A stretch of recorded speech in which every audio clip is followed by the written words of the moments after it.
Hi. An often asked question about glucose monitoring is what's the difference between blood glucose and sensor glucose? Let me try and explain. Blood glucose meters measure capillary blood glucose with a finger prick, whereas continuous glucose monitors like Freestyle Libre measure glucose levels from the interstitial fluid, which is a thin layer of fluid that surrounds the cells of the tissues below your skin, not from your blood.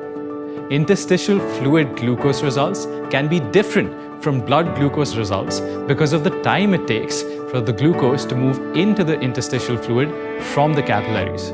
This difference is called the lag. With blood glucose monitoring, a lancet is inserted with pressure to reach the blood in the capillary. With continuous glucose monitoring, the sensor uses a filament inserted just under the skin where it floats in the interstitial fluid. When your glucose is changing rapidly, it rises in the blood sooner than it rises in the interstitial fluid.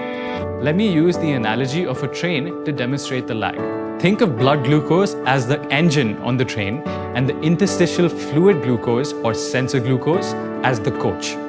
As carbohydrates are absorbed by the body, they enter the bloodstream first. On level ground, there can be very little difference in glucose levels.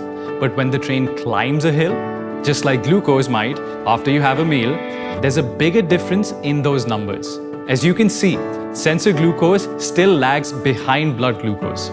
Now, after medication or exercise, the train may start to head down the hill, but blood glucose still leads, with sensor glucose lagging. When you scan using the Freestyle Libre, you get 3 different types of data: the current glucose level, the trend arrow, and the glucose graph. The trend arrows help you understand how quickly your glucose levels are changing, allowing you to act instead of react. To summarize, glucose enters the blood before it enters the interstitial fluid. The difference in the timing is called the lag. Blood glucose and sensor glucose readings don't always match. Therefore, it is important to look at all the aspects of your scan to understand your glucose levels.